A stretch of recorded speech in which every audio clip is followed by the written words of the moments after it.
குரு வந்து நல்லா இல்லை, அவர் சனியோட சேர்ந்திருக்காரு, ராகுவோட சேர்ந்திருக்காரு, பாப கிரகங்கள்னு சொல்லுவோம்.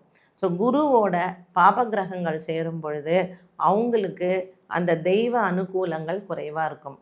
ஜாதகருக்கு ராகு ரொம்ப வலுத்திருந்தா அவங்க வந்து தெய்வ நம்பிக்கை அவங்களுக்கு இருக்காது. கோயிலுக்கு போக மாட்டாங்க, கடவுள் நம்பிக்கை இருக்காது, கடவுளை பற்றி எப்பொழுதுமே தப்பாக பேசுவாங்க. இது எல்லாமே ஜாதகத்தில் ராகு வந்து ஸ்ட்ராங்காக இருக்கும் பொழுது அந்த ராகுவினுடைய பிளேஸ்மெண்ட் அந்த ஜாதகத்தில் எப்படி இருக்குது, அந்த ராகுவினுடைய என்ன மாதிரியான கிரகங்கள் சேர்ந்து இருக்குது அப்படிங்கிறது தான்.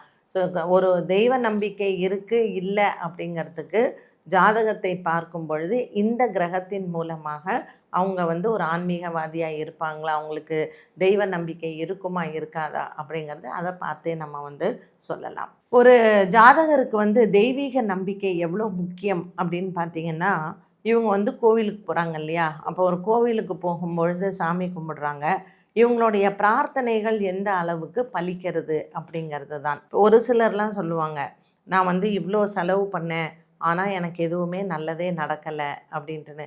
ஒரு சிலர் ஒன்றுமே செலவு பண்ணியிருக்க மாட்டாங்க, ஒரு சாதாரணமாக ஒரு கோயிலுக்கு போய் ஒரு 5 ரூபாய்க்கு கற்பூரம் ஏற்றி வச்சுருப்பாங்க, அவங்களுக்கு ரொம்ப ஓஹோன்னு வந்துடுவாங்க, ரொம்ப நல்லா வருவாங்க. இதற்கு என்ன காரணம் அப்படின்னு பார்த்தீங்கன்னா, அவங்க என்ன நம்பிக்கையோட, எந்த அளவுக்கு அவங்களுக்கு ஒரு தெய்வ பலம் இருக்குது அண்ட் எந்த நம்பிக்கையோடு அவங்க போயிட்டு சாமி கும்பிடுறாங்க அப்படிங்கிறது தான்.